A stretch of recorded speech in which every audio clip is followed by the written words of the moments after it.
Hi everybody, it's Kim. Welcome back to my channel, Touch of Magic. So happy to see you here today.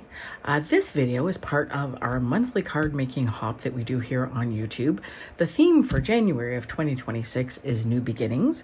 If you've considered doing something like this and you'd like to get into trying videos and join along for some fun and encouragement and good crafty friends, reach out to Brian at BD Crafts More. He will be linked below in the description, along with everybody else participating in today's hop.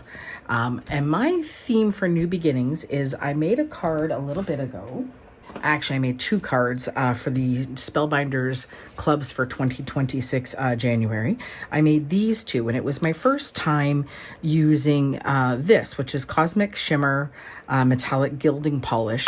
So I thought this would be a great thing to actually walk through and do for this video hop this month, which is New Beginnings. And you know, interpret that how you will. But for me, it means taking things that you have already in your craft room, stuff you've bought, you haven't tried, and what you might fall in love with again. So I've got the Cedar Sprigs embossing folder from Simon Says Stamp. This is part of their brand new release for January of 2026 called Heart to Heart. This is one of the items I received as part of their design team, and I haven't played with it yet, so that's new. And then this one is the January 2026 3D embossing folder of the month for Spellbinders. This one's called Cottage Wall. Both great embossing folders. The one thing I love about Spellbinders that not many do is that it's a fuller size, so you can actually fit a full half sheet of paper in there if you would like to. So I'm going to do these and show you a couple ideas using some of the polishes. So hang tight. So for this one, for the Cedar Sprigs, I've pulled this color, which is a Hero Arts cardstock called Pesto.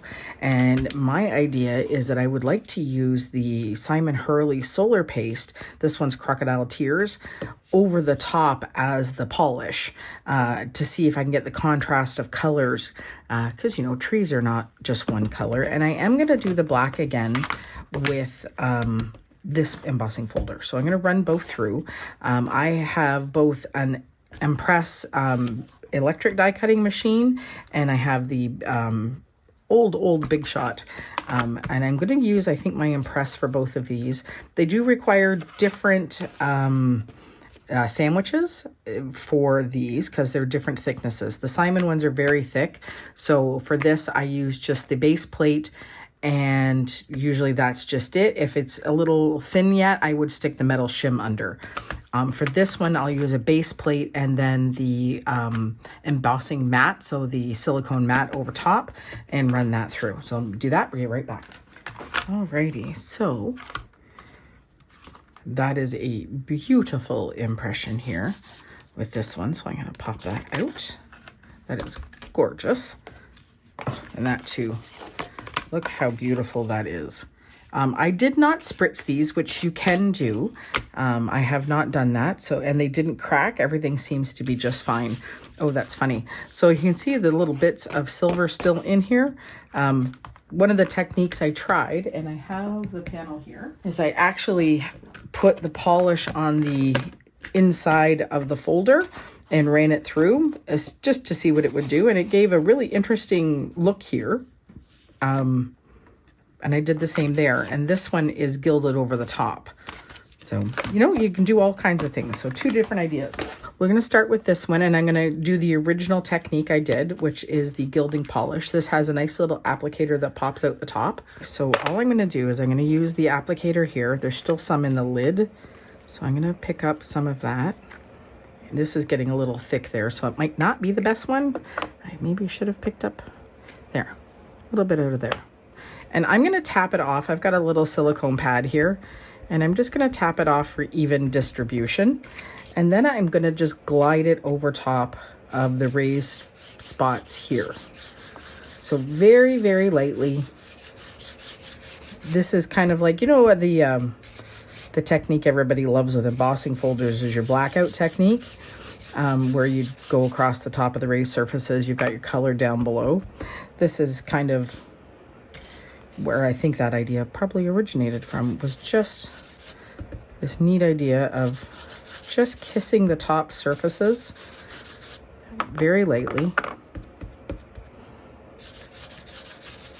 Now I haven't put any sealant over top of these, but I think I'm gonna probably get some press and seal on that today. I don't want it to dry out. And there we go. And just like that, it's really neat how that catches the light and the edges, and just very, very lightly, very, very lightly. I mean, you could go really hard and you could get more in there, but I don't want to distort the pattern. I just really wanted that. And that's how you get that. I love this little applicator. It's flat. And I know there are blending brushes like the original Tim Holtz ones that have a flat top, which I think I'm going to try. I probably have one in my stash. So let me see if I can find one, and I'm going to try it with this one. I do in fact have one, and an unused foam. I tried these originally when I first started card making, and for me, it's not my favorite way to blend. I know some people love it and use it all the time, but it was never something that worked terribly well for me. For blending, I love blending brushes, or the big flat ones. Those are awesome. I'm going to pull a little out here and get a little bit of this paste, find a clean corner, and just pounce it onto here. And then we're going to do the same thing. Now this is a different consistency. I'm not sure how this is gonna, how it's gonna work, but we're gonna try it because that's what it's all about. I have not pre-done this. This is literally just on the fly. That's how all my how my videos tend to go. We just kind of create. Isn't that what you do in your craft room? We just make, try and see how things work. So the cool thing about the Simon Hurley solar pastes, this is actually working quite well. It's getting a little more down there than maybe I thought, but it's an open design, so that kind of makes sense that it would. Anyway, the neat thing about these is on white, there's still a really neat shine, and you would see the depth of color. Let me find a scrap here. Let me show that while that dries. Take just a little bit here. Pick that up. You get the iridescence and you get that shine, and you would get the color on what I call the edges. So when you tip it and you can see it from different angles, you will get that kind of hint of green on there. But on dark cardstock, I've got some black scraps here. A little more on there. And you can texturize, or you can just smooth it in. And you can see how that color changes on the black as opposed to the white. So the solar pastes really react beautifully on dark colored cardstock, which is where I thought that green tone on tone would be kind of interesting. And that's what you get. And I'm gonna cover up my fingers. Yeah. Here we go. I won't throw that away. I will end up using that for cutting out a sentiment, or maybe I'll do that for here and tie it all in together. Okay, so that worked quite well. And I'm gonna let that dry, tidy up, and then we'll move on to part 2. So here's my press and seal. We all thank Jennifer McGuire and her husband because he was the inventor of this. And I'm going to just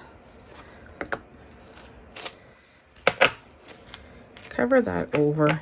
It makes it a little bit less chance to oxidize and dry out. So we'll put that on there. You can see I've got that on my other pastes as well.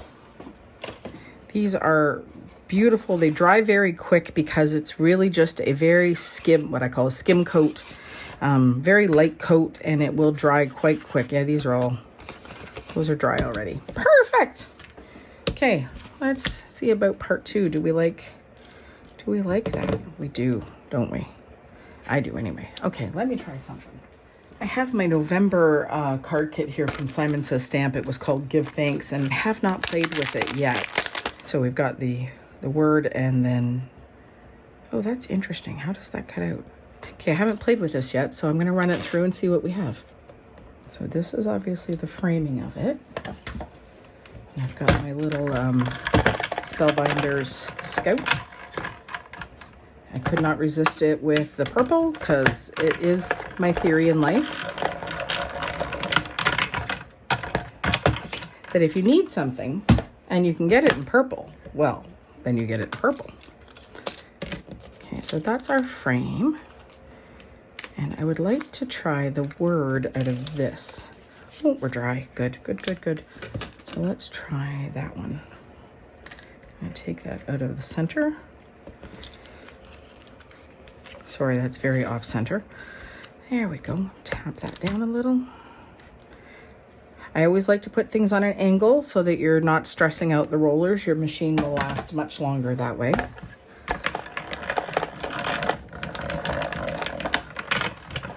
Now this is a nice little machine because it does fold up, so it can be very tiny if you need to have something stored in a small place. Okay, let's see what we have here when that pops out. I have no idea what this looks like. Let us find out together. Where's my... I love my little silicone mat for stuff like this because you can just pop everything down onto it to hold. Oh, so it... Oh, that's interesting. So that's the words plus a frame. Okay. Oh, well, it's a 3-layer thing. Oh, isn't that interesting? Very cool. Sorry. Oh, look at that. Okay. Oh, that's very interesting. How do we want to do this? So that would... Oh, there's the little inserts. So you could... So 2 ways you can do this. You can lay this over top, and you could take the parts that fall out. I think we've got the little center of the A, and that could go on here if I can get it off my pickup stick. And then we've got the little center of the K here. Boy, that's tiny. Where'd you go? So we've got that tiny little piece, and you could set that in here as well, and you could do it that way. Oh, isn't that fun? Okay. So you can do it that way. Oh, that's very interesting. But I think for not fighting with that on camera, let's just attach. That is my plan. Get my reverse tweezers, which are always the most used tool in my studio. I love the glue press for this. Very easy to do. And then we're just gonna center that as best we can. Now you could use the negative to make sure everything sets properly, but I'm just gonna wing it.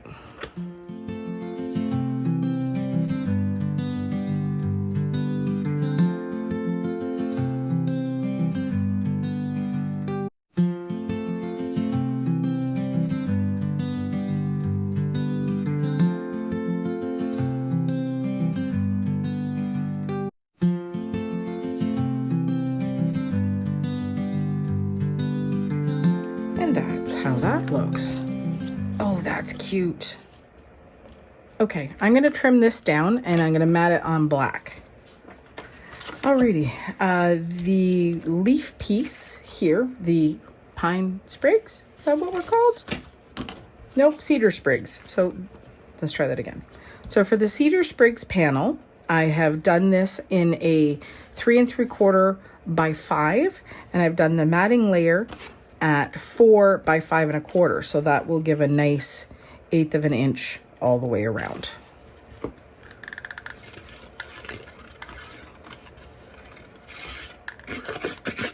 Now, because I cut this after the doing the embossing, it's given me a bit of a rough edge. So I'm just going to trim that off. Remember, it's not about perfection. And then we're going to set that here. Okay. And because this is textured and I want to make sure that it adheres quite well, I have this large block that's from Hero Arts that I've had for a long time. And I just will leave that on here for a second or two to set and let the glue stick. And then we'll start with this. Okay, I think that's dried, so I'm going to stick this down. Now you could pop this up, you could do that with adhesive, or you could cut out several layers of the backer from scrap cardstock and then do that. But I'm just going to keep it simple. And always my T-square. Sorry, trying not to put my head in there. I think that is all right. And get a card base for that. There we go.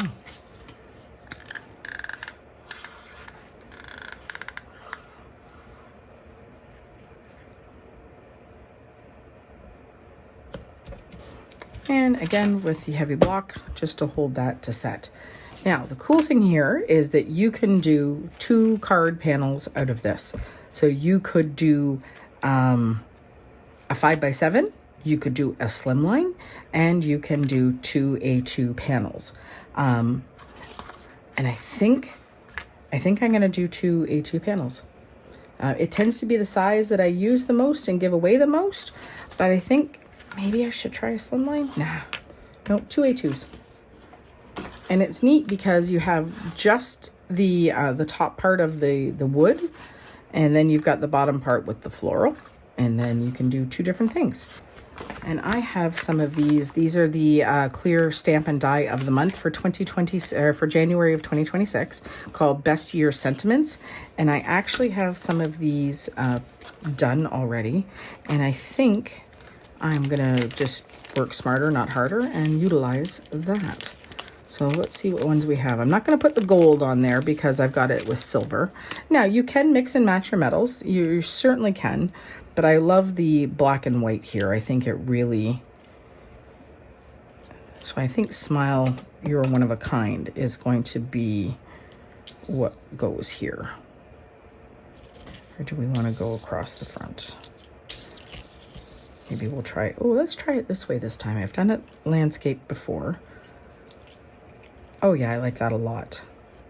Okay, I'm gonna trim this one again. I would like a little bit of a white border so that it goes on the card base. It's going to tie in with the white and black there.